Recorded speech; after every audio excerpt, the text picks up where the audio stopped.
Hello friends, வணக்கம். Welcome to Anitha's healthy kitchen. மறுபடியும் ஒரு ஓணக்காலம் வந்தாச்சு. நேற்றுக்கு உத்திராடம், இன்னைக்கு திருவோணம். திருவோணம்னாலே ஃபேமிலி கேதரிங், பெரிய பூக்களம், அருமையான விதவிதமான டிஷ்ஷஸோட வாழை இலையில் ஒரு மதிய சாப்பாடு. ஆனால் இந்த ஓணம் ஒரு புதுமையான எக்ஸ்பீரியன்ஸ். ஃப்ரெண்ட்ஸோ ஃபேமிலி கேதரிங்கோ எதுவுமே இல்லாத ஒரு ஓணம். ஃபேமிலி கேதரிங்கெல்லாம் இருக்கும்போது ஓனசத்யா பண்ணுறதுங்கிறது ஒரு பெரிய விஷயமாகவே தோணாது. இன்க்ளூடிங் பாயசத்துலேருந்து 10-12 வகையான டிஷ்ஷஸ் சீக்கிரமாகவே குயிக்காக செஞ்சுருவோம். இன்றைக்கி ஓணம் நானும் என் ஹஸ்பண்டும் பசங்களும் மட்டும்தான். நான் காலையில் 5 மணிக்கே ஆரம்பிச்சிட்டேன். தேவையான எல்லா காய்கறியும் கட் பண்ணி வச்சுட்டேன். அதோட தேவையான தேங்காவையும் நல்லா துருவி வச்சுட்டேன். ஏன்னா தேங்காய் கொஞ்சம் அதிகமாகவே தேவைப்படும் ஓணசத்யக்கு. சிம்பிளான அதே சமயத்தில் நல்ல ஒரு ஓணம் சத்யா ப்ரிப்பேர் பண்ணணும்னு நினைக்கிறேன். முடிஞ்ச அளவு ஸ்பீடாக பண்ணுறேன். ஓணம் ஸ்பெஷல் சாம்பார், கூட்டுக்கறி, அவியல், பச்சடி, பொரியல், ஸ்பெஷல் சேமியா பாயசம் இதெல்லாமே லிஸ்ட்டில் இருக்குது. முடிஞ்ச அளவுக்கு எல்லாமே வீடியோவில் காமிக்க ட்ரை பண்ணுறேன். ஸ்பெஷல் கேரளா ஸ்டைல் சத்யா சாம்பார்லேருந்து நம்ம ஆரம்பிக்கலாம். வாங்க ஸ்டார்ட் பண்ணலாம். சாம்பார் பண்ணுறதுக்கு ஃபஸ்ட்டு பருப்பு வேக வச்சிடலாம். 1/2 கப்பு பருப்பு எடுத்திருக்கேன். இதில் 1 கிளாஸ் தண்ணியை விட்டுக்கலாம். 1/4 டீஸ்பூன் மஞ்சத்தூள் சேர்த்து பருப்பை வேக வச்சிடலாம்.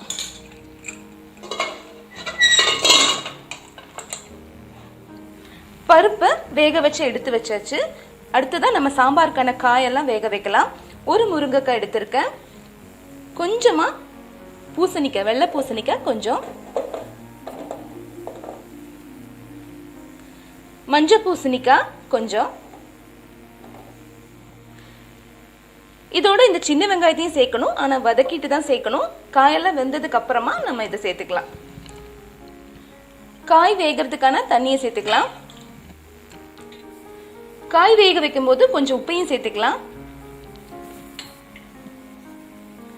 இது நல்லா குக் ஆகட்டும். இப்போ காய் நல்லா குக் ஆயிடுச்சு. காய் வேகிறதுக்குள்ள வெங்காயத்தை நம்ம நல்லா வதக்கி எடுத்தாச்சு. இதையும் இதோட சேர்த்துக்கலாம்.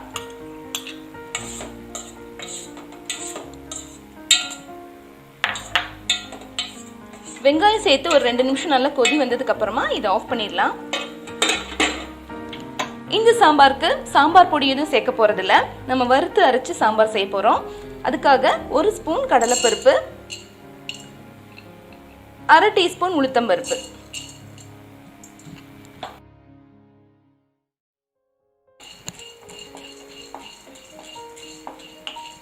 சேர்த்துட்டு நல்லா வறுத்தெடுக்கலாம். இந்த அளவுக்கு வறுபட்டா போதும்.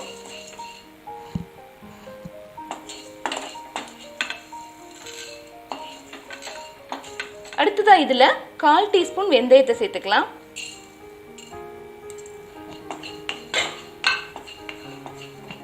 அடுத்ததா கொஞ்சமா எண்ணெயை விட்டு சூடு பண்ணிக்கலாம். இதுல ஒரு சின்ன பீஸ் பெருங்காயத்தை சேர்த்துக்கலாம். ஒரு 4 காஞ்ச மிளகாய்,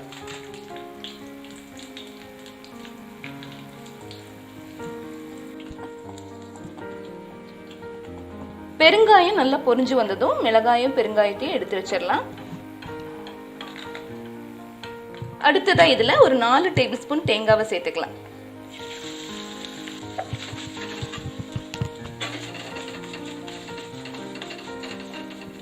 தேங்காய் வதங்கிட்டு இருக்கும் போது இதுல கொஞ்சம் கருவேப்பிலையும் சேர்த்துக்கலாம்.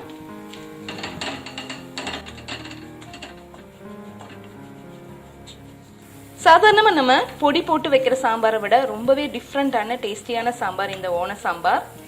வறுத்து அரைச்சு இந்த மாதிரி செய்யறதுனால தான் சாம்பார் ரொம்ப டேஸ்டியா இருக்கிறது.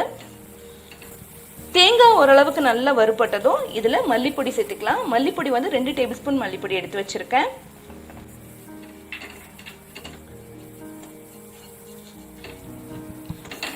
மல்லிப்பொடி சேர்த்ததுக்கு அப்புறமா மறுபடியும் நல்லா வறுக்கணும். மல்லிப்பொடியோட அந்த பச்சை வாசனையெல்லாம் போனது வரைக்கும் நம்ம வறுக்கணும். மல்லிப்பொடியோட பச்சை வாசனையெல்லாம் போயிடுச்சு. இப்ப ஸ்டவ் ஆஃப் பண்ணிடலாம். ஏற்கனவே நம்ம வறுத்து வச்ச கடலைப்பருப்பு, உளுத்தம்பருப்பு, வெந்தயம், மிளகாய், பெருங்காயத்தோட இந்த தேங்காவையும் சேர்த்து ஓரளவுக்கு மைய அரைச்சிடணும். ரொம்ப மைய அரைக்க வேண்டாம், கொஞ்சம் மைய அரைச்சா போதும். ஏற்கனவே வேக வச்சு எடுத்த பருப்புல ஒரு தக்காளி, ஒரு பெரிய தக்காளி சேர்த்துக்கலாம். தக்காளி சேர்த்ததுக்கு அப்புறமா ஒரு 1 டீஸ்பூன் மிளகாய் தூளை சேர்த்துக்கலாம்.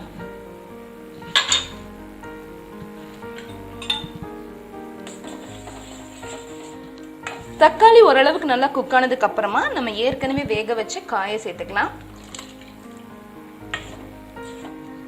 கூடவே புளிக்கரைசலே சேர்த்துக்கலாம். புளிக்கரைசல் வந்து நான் ஒரு சின்ன எலுமிச்சை அளவு எடுத்திருக்கேன்.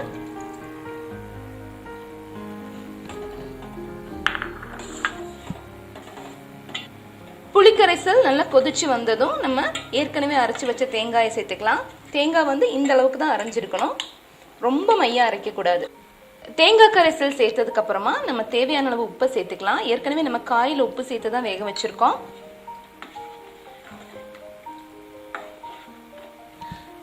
தேங்காய் சேர்த்து கொதி வந்ததும் நம்ம இதை இறக்கிடலாம். அடுத்தது இதுல கடுகு, கருவேப்பிலை, காஞ்ச மிளகாய் சேர்த்து தாளிச்சு கொட்டணும்னா நம்மளோட ஓணம் ஸ்பெஷல் சாம்பார் ரெடி ஆயிடுச்சு. கூட்டுக்கறி செய்யறதுக்கு நான் கடலையை வேக வச்சிருந்தேன். கடலை வந்து ஒரு 5 விசில் வச்சு எடுத்திருந்தேன். இப்போ நல்லா சாஃப்டா கடலை வெந்திருக்கு. இதை வந்து எடுத்து வச்சிடலாம்.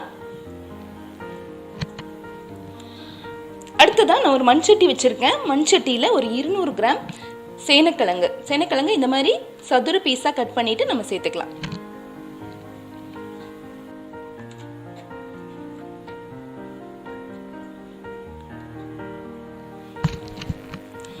கொஞ்சமா தண்ணி சேர்த்து இந்த சேனைக்கிழங்க வேக வைக்கலாம்.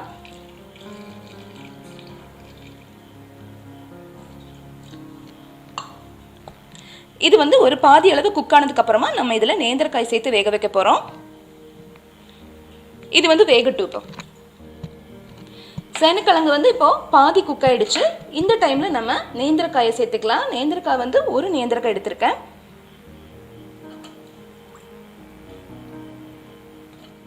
நேந்திரக்காய் சேர்த்ததுக்கு அப்புறமா ஒரு 1/4 டீஸ்பூன் மஞ்சத்தூளை சேர்த்துக்கலாம். 1/2 டீஸ்பூன் மிளகாய் தூள், உப்பு, தேவையான அளவு உப்பையும் சேர்த்துட்டு வேக வைக்கலாம்.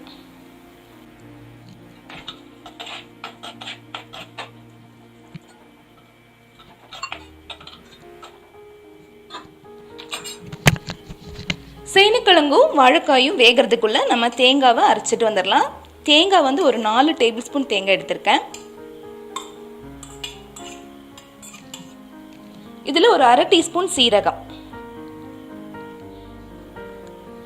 கொஞ்சமா தண்ணி சேர்த்து ஓரளவுக்கு அரைச்செடுத்தா போதும், ரொம்ப நைஸா அரைக்க வேண்டிய தேவையில்லை. சேனைக்கிழங்கும் வாழைக்காயும் நல்லா வெந்துருச்சு. நம்ம சேனைக்கிழங்க ஏன் ஃபர்ஸ்ட் வேக வச்சோம்னா சில சேனைக்கிழங்கு சரியா வேகாது. அதனால தான் நம்ம ஃபர்ஸ்ட் சேனைக்கிழங்கு சேர்த்து ஓரளவுக்கு வேக வச்சதுக்கு அப்புறமா நேந்திரக்காய் சேர்க்கணும். நேந்திரக்காய் சீக்கிரமாவே வெந்துடும். இதோட நம்ம வேக வச்ச கடலையை சேர்த்துக்கலாம். அந்த தண்ணியோடய சேர்த்துக்கலாம். 3/4 கப்பு கடலையை நான் 5-6 மணி நேரம் ஊற வச்சுட்டு அதுக்கப்புறமா வேக வச்சு எடுத்தது.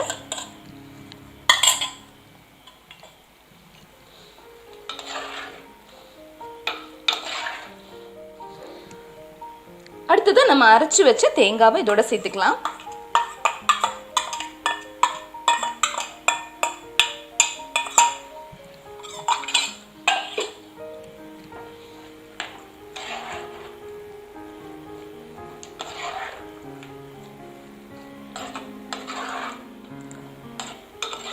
எல்லாத்தையும் சேர்த்து நல்லா கலந்து விடணும்.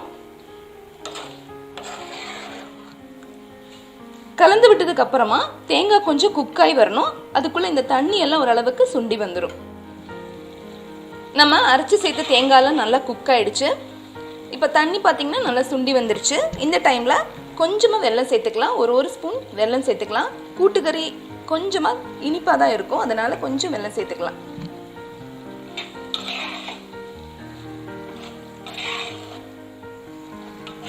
வெல்லம் சேர்த்து நல்லா கலந்து விட்டதுக்கு அப்புறமா காயில ஸ்பூனாலேயே லைட் அப்படி உடைச்சு விட்டுக்கலாம்.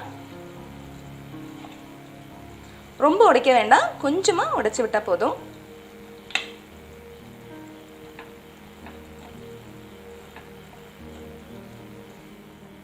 இந்த மாதிரி லைட்டா உடைச்சு விட்டதுக்கு அப்புறமா நம்ம இதை எடுத்து வச்சிடலாம். இதுல வந்து நம்ம தேங்காவை வறுத்து சேர்க்க போறோம். அடுத்தது அந்த ஸ்டெப் என்னன்னு பார்க்கலாம். அடுத்தது தேங்காய் வறுக்கிறதுக்காக ஒரு நான்ஸ்டிக் கடாயை நான் சூடு பண்ண வச்சிருக்கேன். கடாய் சூடானதும் இதுல தேங்காய் எண்ணெயை சேர்த்துக்கலாம். தேங்காய் எண்ணெய் தான் சேர்க்கணும், அப்பதான் அந்த டேஸ்ட் நல்லா இருக்கும். தேங்காய் எண்ணெய் நல்லா சூடானதுக்கு அப்புறமா ஒரு 1/2 டீஸ்பூன் கடுகு சேர்த்துக்கலாம். கடுகு நல்லா வெடிச்சதுக்கு அப்புறமா 1 டீஸ்பூன் உளுத்தம்பருப்பை சேர்த்துக்கலாம். உளுத்தம்பருப்பு நல்லா கோல்டன் கலரா வந்ததுக்கு அப்புறமா ஒரு 2 காஞ்ச மிளகாவை சேர்த்துக்கலாம். அடுத்ததாக ஒரு அரை மூடி தேங்காய் துருவலை சேர்த்துக்கலாம்.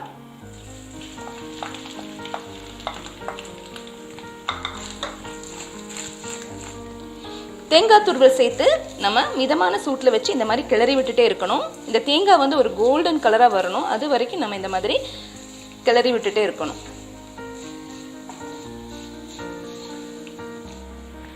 தேங்காய் ஃப்ரை ஆகிட்டு இருக்கும் போதே கொஞ்சம் கருவேப்பிலை இதோட சேர்த்துக்கலாம்.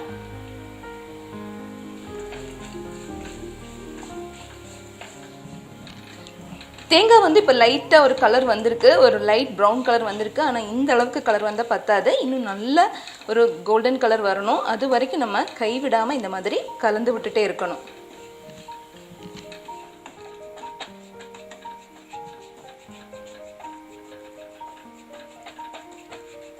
தேங்காய் இந்த அளவுக்கு நல்லா ஃப்ரை ஆகணும், இந்த மாதிரி நல்ல கோல்டன் கலர் வரணும், அது வரைக்கும் நல்லா ஃப்ரை பண்ணிக்கணும்.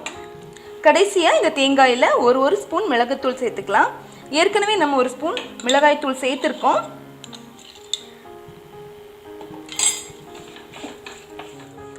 மிளகுத்தூளும் தேங்காயும் சேரும்போது ஒரு நல்ல ஃப்ளேவர் வரும் நம்ம கூட்டுக்கறிக்கு.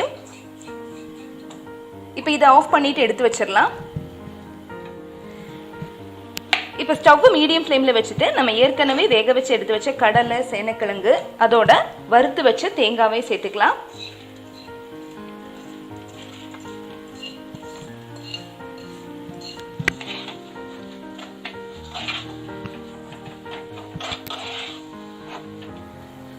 தேங்காய் சேர்த்து ஒரு 2 நிமிஷம் இந்த மாதிரி மீடியம் ஃப்ளேம்லேயே வச்சுருங்க.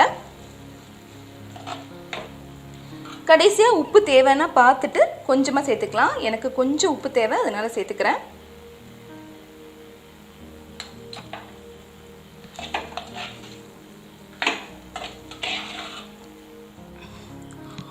ஓணம் ஸ்பெஷல் கூட்டுக்கறி ரெடி ஆயிடுச்சு.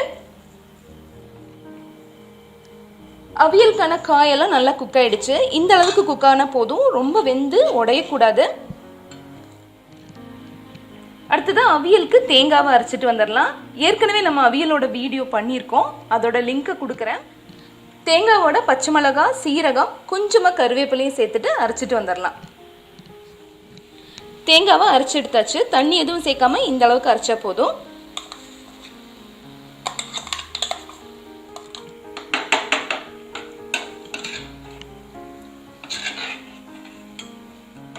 தேங்காய் சேர்த்து நல்லா கலந்து விட்டதுக்கு அப்புறமா ஒரு 2-3 நிமிஷம் மூடி வச்சிடலாம்.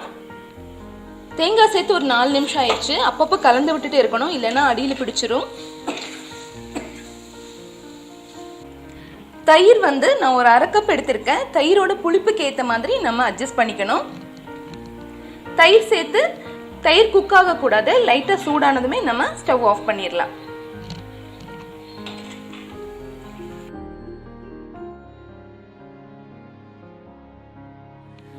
கடைசியாக இதில் ஒரே ஒரு டீஸ்பூன் தேங்காய் எண்ணெய் சேர்த்துக்கலாம்.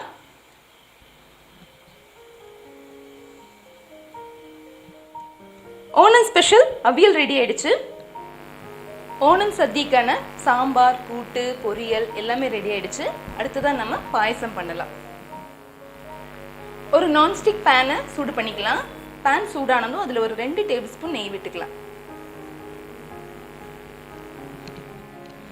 நெய் சூடானதும் அதில் முந்திரி பருப்பு ஃப்ரை பண்ணிக்கலாம்.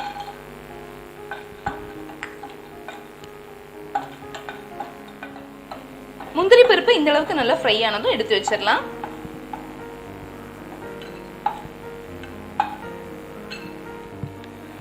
அடுத்ததான் இதுல கிஸ்மிஸ் சேர்த்துக்கலாம்.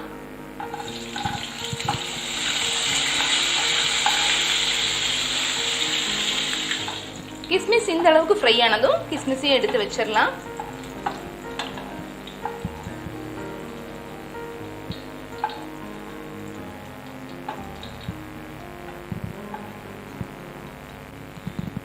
அடுத்ததா 1 கப் சேமியாவை சேர்த்து வறுத்துக்கலாம்.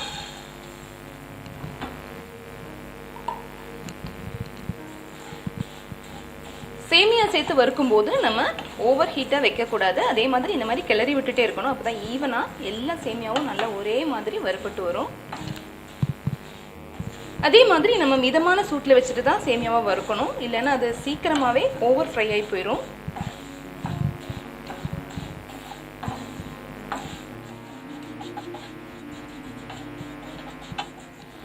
சேமியா இந்த அளவுக்கு நல்லா வறுபட்டு வரணும். ரொம்ப ஓவர் ஃப்ரை ஆகவும் கூடாது, இந்த கலர்ல இருக்கணும்.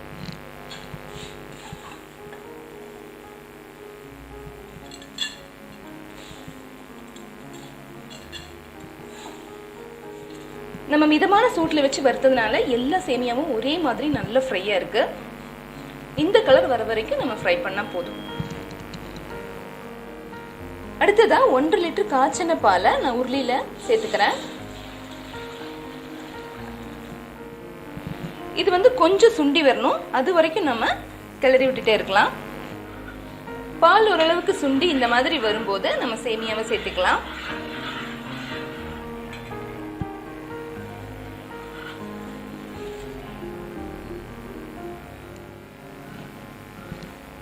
சேமியா நல்லா குக் ஆகட்டும், ஆனா வெந்து உடையக்கூடாது, நல்லா குக் ஆயிருந்தா போதும். சேமியா இப்ப கரெக்டான அளவுல குக் ஆயிடுச்சு. அடுத்ததான் இதுல ஏலக்காய் தூள் சேர்க்கலாம். ஒரு 6 ஏலக்காவை 1 ஸ்பூன் சர்க்கரையோட சேர்த்து பொடி பண்ணினது.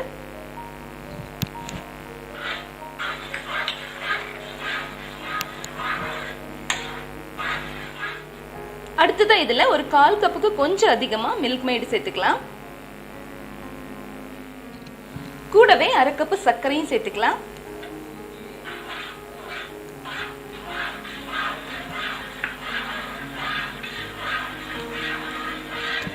கடைசியா நம்ம ஏற்கனவே வறுத்து வச்ச முந்திரி பருப்பு கிஸ்மிஸையும் சேர்த்துக்கலாம்.